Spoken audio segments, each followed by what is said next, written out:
planteó el alcalde para puntualizar frente a lo que contiene el proyecto de acuerdo que está en el Consejo con el número 279. Y básicamente lo que allí está planteado, más allá del instituto, es la transformación de lo que hoy tenemos en Bogotá del sistema distrital de prevención y atención de emergencias en un nuevo sistema distrital de gestión de riesgos y cambio climático. Igualmente nos planteamos transformar lo que hoy en día existe como un establecimiento público, que es el FOPAE, en un instituto y que sea la coordinadora, la entidad coordinadora de ese sistema. El otro elemento del que muy poco se habla es el instrumento financiero, y es un fondo distrital para la gestión de riesgos y cambio climático, el FONDIGER. Igualmente está en el último capítulo del proyecto de acuerdo unas medidas especiales para situaciones de emergencia, desastre o calamidad declaradas en la ciudad, que es lo que establece la ley 1523, que los concejales deben blindar al alcalde de esas medidas para que el día del desastre las pueda utilizar y no esperar a que el día del desastre no se estén establecidas dichas medidas.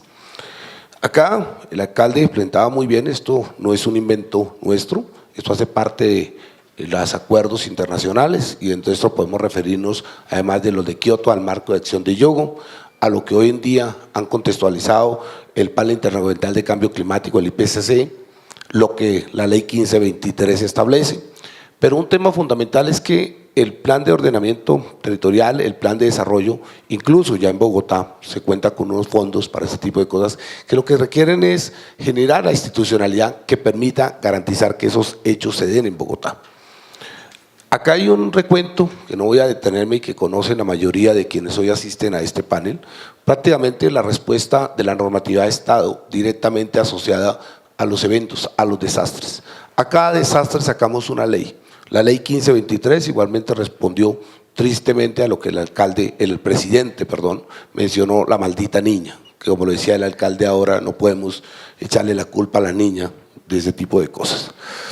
Pero en Bogotá hemos venido como en la misma lógica.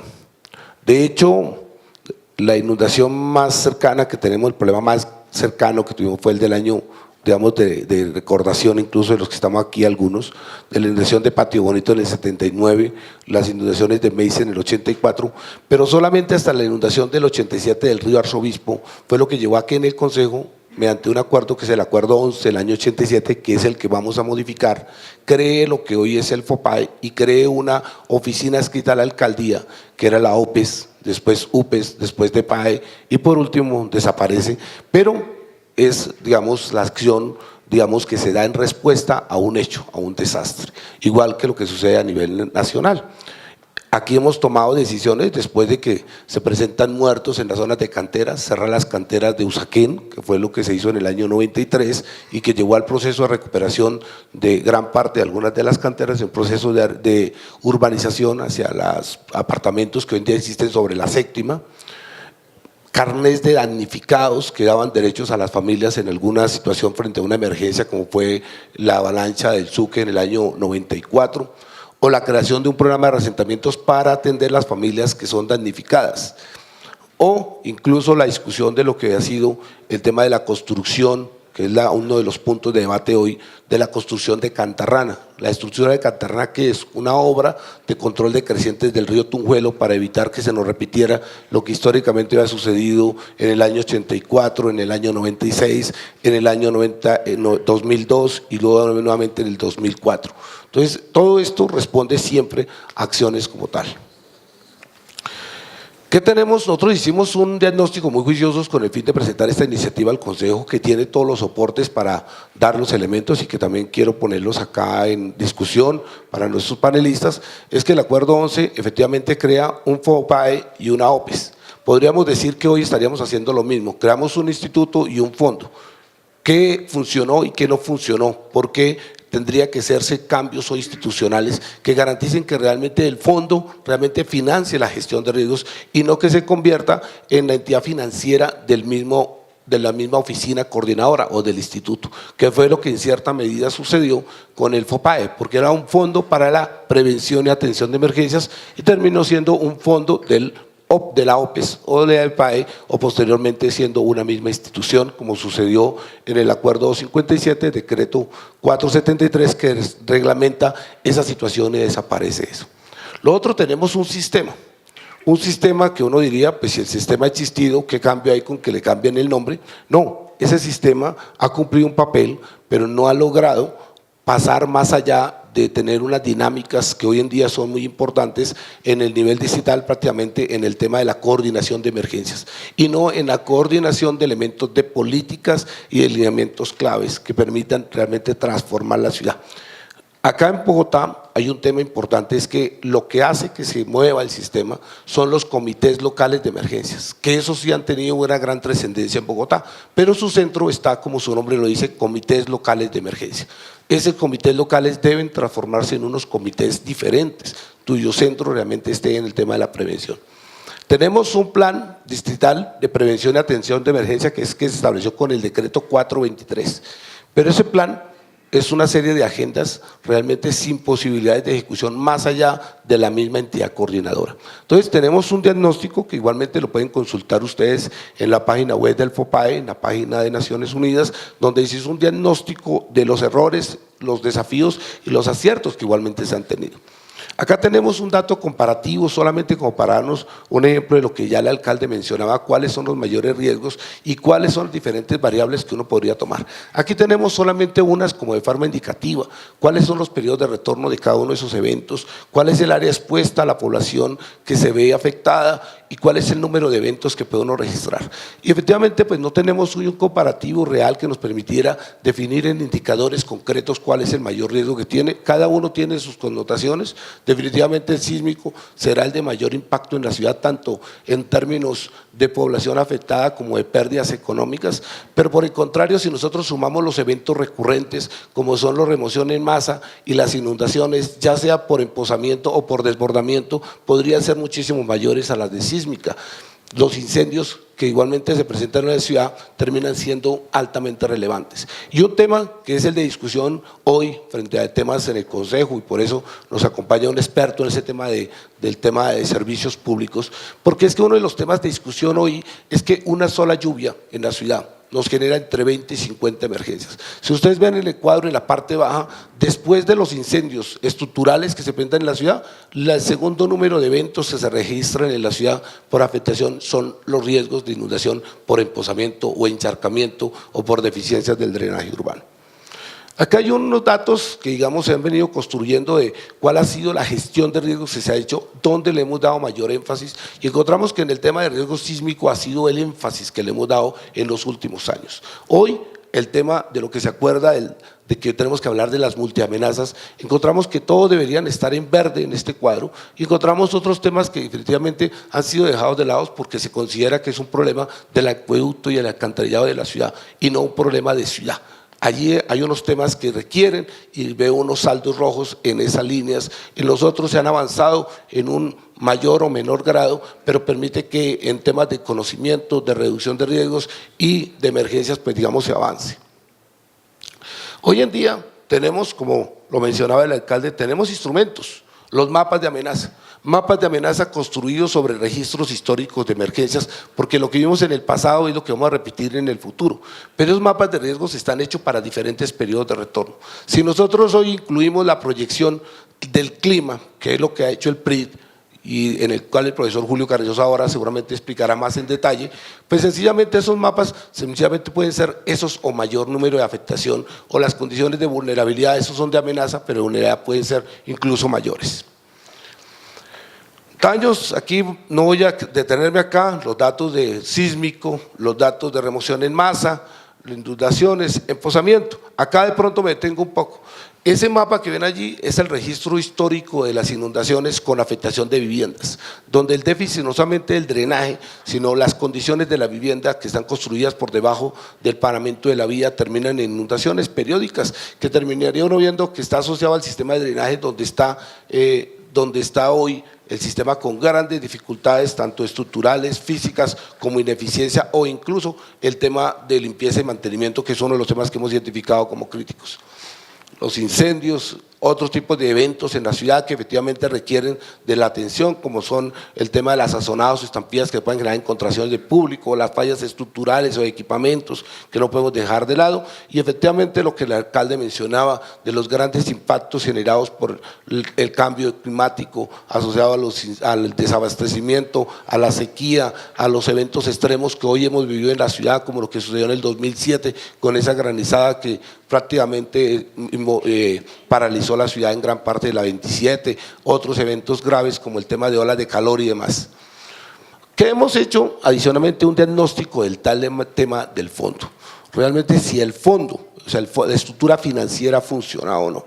Y encontramos que efectivamente en el distrito a partir del acuerdo 11 se estableció que debe haber una cuenta básica del 0.5% de los ingresos tributarios corrientes, que hoy prácticamente corresponden a 27.000 millones, que en la gráfica podríamos ver que es la tendencia que ha tenido históricamente los recursos que se le asignan a esa entidad, y solamente dependen de la voluntad de la administración asignar unos recursos adicionales, como es lo que se ve en el 2014, donde estamos pasando el presupuesto del FOPAE en un 150% adicional a lo que tenía.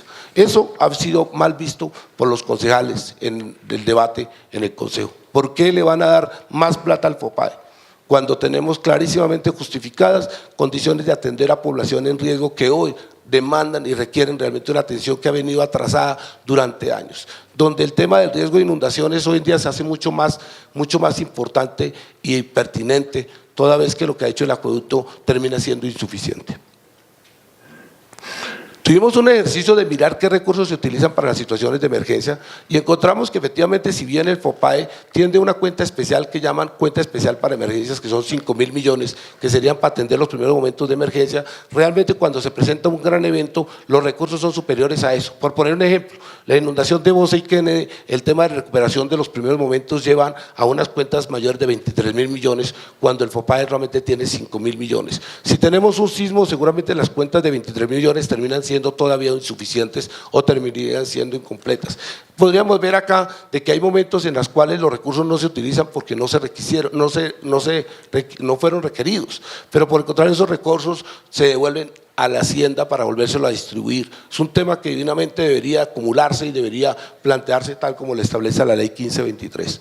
¿Qué nos estamos planteando de forma rápida para terminar en los 5 minutos que me quedan?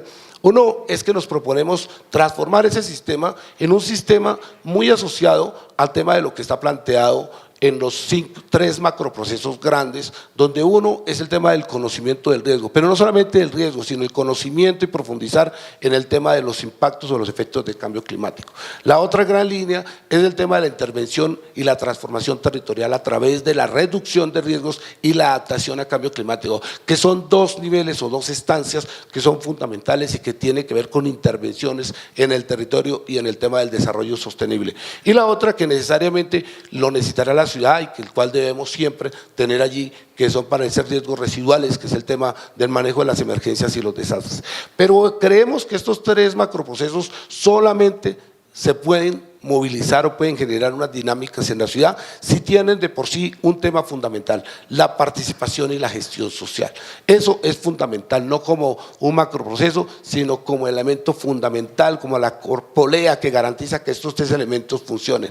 Los sistemas y las telecomunicaciones de información para que ese tipo se dé cuenta. Y por otro lado, la participación institucional, no de una entidad, sino de un sistema que tiene a cargo planes, un plan de gestión de riesgos, un plan de adaptación y un plan de mitigación. ¿Para qué? Para lograr llevar hoy una ciudad que tiene territorios, procesos y población en riesgo y con una alta vulnerabilidad frente al cambio climático a pensar en lo que debemos tener en el futuro. Una ciudad con un riesgo socialmente aceptable y con una Bogotá resiliente frente al cambio climático. Planteamos que debe seguir siendo el sistema y como le establece la misma ley, una responsabilidad del alcalde con una entidad que es el que conduzca las políticas en este tema, que sería el IDIGER, que sería ese instituto, y una responsabilidad de los alcaldes locales, y unas instancias de coordinación que serían unos comités, un consejo distrital, unos consejos temáticos que apoyan directamente el IDIGER y los comités locales de emergencia transformarlos en comités locales para la gestión de riesgo y el cambio climático. ¿Qué planteamos del instituto? Seguir siendo en su naturaleza jurídica un establecimiento público, conservar su autonomía administrativa, técnica y financiera, y aquí viene un cambio de discusión de gran calado en este momento, que es el pasarlo de ser una entidad adscrita al sector gobierno a pasar adscrita al sector ambiente. Y eso tiene que ver con unos elementos, como lo planteaba el alcalde, fundamentales de fortalecer en la ciudad un sector que no ha sido respaldado, digamos, de todo, con todo lo que se requiere, y es el sector ambiente, donde jugaría un papel muchísimo más importante en la administración de acciones y políticas concretas y proyectos, tanto ambientales como de gestión de riesgos y adaptación al cambio climático. El fondo que nos planteamos es una cuenta especial que no requiere planta de personal, tiene una independencia patrimonial, administrativa, financiera, contable y estadística, y tiene la finalidad de financiar todo lo que tiene que ver con la gestión de riesgos y cambio climático, y tiene la posibilidad de tener, recaudar, administrar, invertir recursos para este fin, de manera como cofinanciación, concurrente y subsidiaria. Las fuentes que se plantean, y aquí hay un tema que está en discusión en el Consejo, se plantea mantener básicamente los mismos recursos que hoy tiene, que seguramente van a ser insuficientes, pero igualmente se plantea el hecho de que existan aportes de entidades y empresas públicas, como es el caso de lo que puede ser la empresa de energía, la empresa de acueducto, otras fuentes adicionales, elementos adicionales provenientes de estrategias financieras y rendimientos financieros mismos que genere ese fondo, igualmente que sea un fondo acumulable. Ingeniero, ya termino con esta lámina, lo cuales son básicamente, esas subcuentas se plantean unas subcuentas donde tienen el énfasis de los elementos que tienen. Esa es la presentación que quería dar como marco de referencia frente al debate de lo que está en el Consejo. El proyecto de acuerdo tiene una exposición de motivos sustentada donde justifica cada uno de los elementos. Gracias.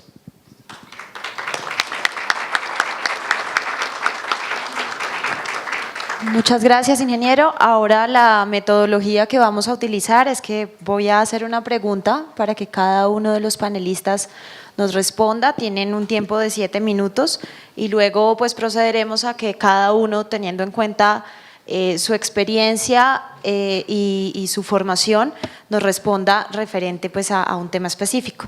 Entonces la pregunta general para todos es: ¿cuál es la opinión que tienen sobre esta propuesta de transformar el sistema de transformación del sistema y creación del Instituto Distrital de Gestión del Riesgo y Cambio Climático, que en este momento pues está cursando en el Consejo y que ya, como nos han dicho, mañana tendrán el debate? Entonces, pues iniciemos por Julio César. Bueno, muchas gracias. Realmente esa transformación que se está proponiendo del mismo Fondo de Prevención de Desastres es bien interesante, es bastante necesaria y está de cara, digamos, a los retos que no solo tenemos en Bogotá, sino en el mundo entero.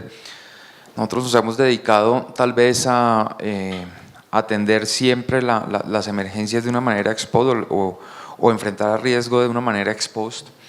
Nunca nos sentamos a revisar un poco cuál es la gestión integral que debemos precisamente adelantar para enfrentar eventos, disminuir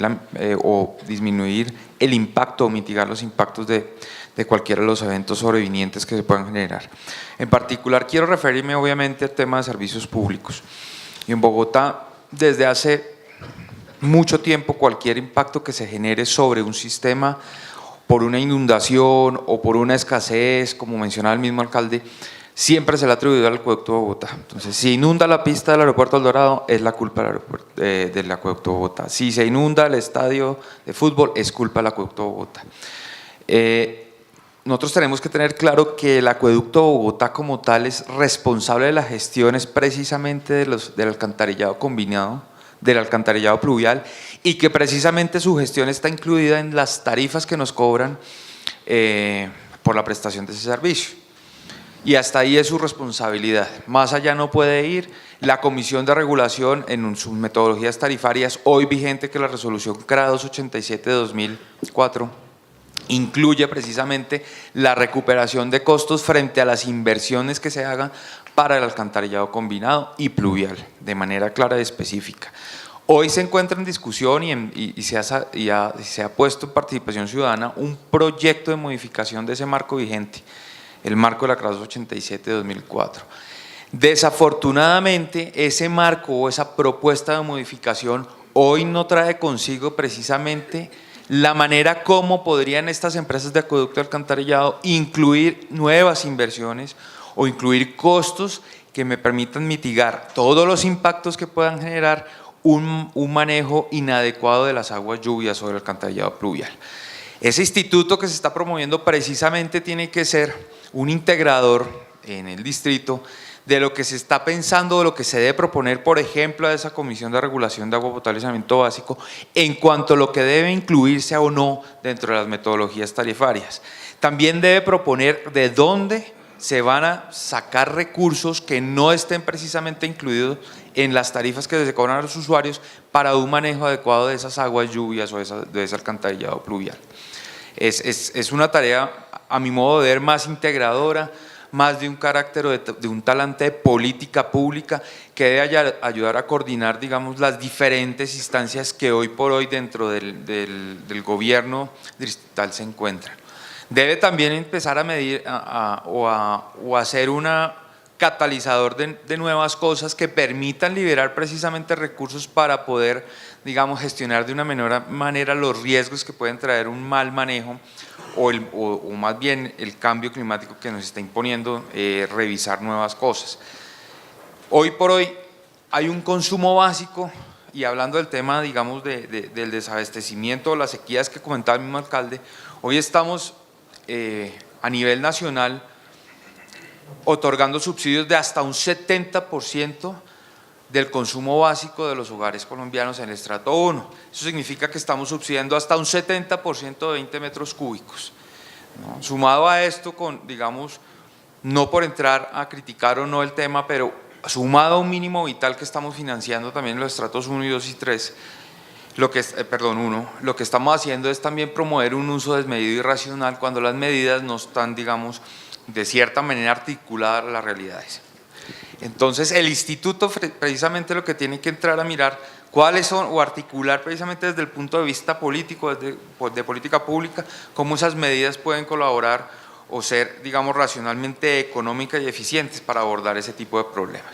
Digamos que desde mi punto de vista es una excelente iniciativa, es una manera de empezar a coordinar de una manera previa, anterior, ex ante, todo el tema de riesgos que estamos enfrentando y precisamente en materia de servicios públicos, pues puede ser también un instrumento para, digamos, abordar los temas con las autoridades nacionales competentes. Hoy también cursa en el Congreso de la República, por ejemplo, un proyecto de ley que va, digamos, a enfrentar el tema del mínimo vital. Ese instituto debe ser integrador de todas esas medidas o, digamos, de articulador de todas las medidas que estén proponiendo con la realidad propia del distrito. Creo que hasta ahí pues la intervención frente a la pregunta y dentro de la competencia que tengo yo acá. Muchas gracias. Muchas gracias. Carmenza, cuéntenos su opinión. Bueno, buenos días para todos y todas, muchas gracias por la invitación. Solo una precisión, porque la hoja de vida que dieron mía está un poco desactualizada. Yo hace cerca de año y medio trabajo como delegada de eficiencia administrativa y presupuestal de la veeduría distrital, pero en este caso estaba invitada como profesora y más por esa condición de un poco estar reflexionando sobre estos temas. Ya frente al tema, creo que me voy a meter en un par de respuestas que me pueden llevar muy largo, pero quisiera como intentarlas. La primera, ¿qué pienso frente a la propuesta? Me parece muy importante, pero creo que el debate involucra no solamente decisiones políticas o técnicas, sino que esto es un debate cultural. O sea, la sociedad construida sobre la muerte es la sociedad patriarcal, justamente de eso se trata. A costa, o sea, con tal de reinar, aunque haya que matar gente. En eso, digamos, venimos hace miles de años y por eso el cambio que hay que dar si se quiere enfrentar el tema, digamos, de los riesgos de manera estructural, es un cambio cultural de cuánto más vamos a jugar con la vida, cuánto más vamos a menospreciar la vida. Yo creo que la sociedad patriarcal la menosprecia en todas sus definiciones. Digamos, la sociedad patriarcal se fundamenta en ejércitos que se arman para matar los hijos de otros. Eso ya diría, somos lo suficientemente distorsionados como para saber que si queremos evitar riesgos, el tema es cultural, no es político, no es técnico, no es económico. El tema es si la sociedad va a cambiar su manera de ver. Porque, con esto ya entro en el tema propio del instituto, porque me parece que me parece que la oportunidad que tiene Bogotá, reconociendo que igual estamos actuando ex post, o sea, el cambio climático ya llegó, esto no es, esto de la lista que hacía Javier de las cosas que reaccionamos a, pues esto, un instituto que se llame cambio climático también en la historia va a quedar como una reacción al momento en que se reconoció la existencia del cambio climático, ya va a ser ex post. Pero si el problema es cultural, y como lo decía el alcalde, hay unas cosas que no dependen de la naturaleza, sino de la intervención humana. Para mí, entonces, la creación o no de una instancia encargada de la gestión del riesgo, hay que pensarla en términos estratégicos, no en términos de estrategia operativa. ¿Eso qué significa para mí? Que si queremos fortalecer la capacidad del aparato distrital para manejar estos temas, eso debe estar en planeación y en Hacienda, eso debe estar en el cerebro de la toma de decisiones que permea de ahí para abajo todo el resto del aparato distrital en todas las instrucciones que da. Porque miren ustedes lo que se señala, por ejemplo, con el acueducto. El tema del acueducto es que, claro, el acueducto maneja unos tubos y a los tubos les dan la orden desde arriba a alguien que no maneja territorio. Pero el problema del acueducto está ligado al problema de las cuencas. Y las cuencas las maneja ¿quién? Nadie, porque aquí ni siquiera por cuencas van las corporaciones autónomas. Entonces, resolver el problema del agua en Bogotá pasa porque haya una instancia, incluso por encima de las empresas de servicios, que pueda dar la línea de dónde está la prioridad y que haga una interacción suficiente con autoridades, sobre todo de escala regional, departamental, que es donde se va a manejar el sistema hídrico en la consecuencia del agua lluvia. El agua lluvia no llega solo a las calles de la ciudad, el agua lluvia viene rodando por un mundo de lugares que son los entornos que nos rodean. Entonces, yo diría que crear una institución de estas, si quiere hacerse con poder realmente de transformar la manera de construir, de habitar, de vivir la ciudad, debería ser un tema puesto en Hacienda y Planeación. Y permítanme, solo para finalizar, una digresión al respecto, porque no es muy justa la historia que se ha contado con lo que Bogotá ha hecho. O sea, Bogotá hoy es una ciudad que tiene unas condiciones, digamos, relativas para resistir frente a ciertos eventos y tiene alguna capacidad de reaccionar ya ante el evento. Y es que aquí los planes de ordenamiento desde hace 12 años están hechos con el mapa de riesgos. O sea, el mapa de riesgos de Bogotá fue de los primeros que hubo en el país y los planes de ordenamiento lo han tenido. Y de hecho, las 15.000 viviendas que hay que relocalizar hoy son las mismas que están anunciadas desde hace por lo menos 8 años, 10 años, cuando salió el anterior POT. Y la pregunta es, ¿y por qué los gobiernos de los últimos 3 periodos no las han relocalizado? Pero eso, digamos ya… Pero mi punto a dónde quiere ir, a que mientras eso sea un tema que maneja una entidad operativa y no esté en Hacienda, Planeación, le vamos a perder fuerza. Las primeras intervenciones relevantes en Bogotá en toma de decisiones frente a riesgos se tomaron en Hacienda. Y se tomaron en Hacienda en el año 95 cuando se empiezan a gestionar las calificaciones de riesgo financiero. Porque por lo primero que preguntaban los bancos internacionales era ¿y las contingencias de emergencias ambientales que quiebren la ciudad de un día para otro, cómo son? O sea, es que cuando yo logro tener el tema ya, la orden, la manera en que las órdenes permean la toma de decisiones es distinta, el ejercicio de autoridad. También en planeación se podrían tomar decisiones que permean todo lo sectorial. Finalizo diciendo, a mí me parece relevante la discusión sobre la creación de una instancia que maneje el tema. No importa si ya es ex post, ya nos vino el cambio climático encima, ahora estamos también reaccionando, pero la pregunta es si la queremos que ayude a transformar, sobre todo culturalmente, la sociedad, y del otro lado, fortalecer el aparato en la toma de decisiones, en la capacidad de ejercer autoridad. Yo diría que debería estar más cerca de Hacienda y de Planeación, desde donde las decisiones cubren el aparato todo. Creo que por allí esa discusión iría bastante bien. Solo señalaría para finalizar el tema financiero, porque también es un tema que vale la pena pensar. El tener que devolver la plata cada año evita tener provisionados los recursos para actuar el día que haya algo que nos desborde. Ese es el principio de un fondo como los fondos de emergencia de FOPAE, es para tener, no para que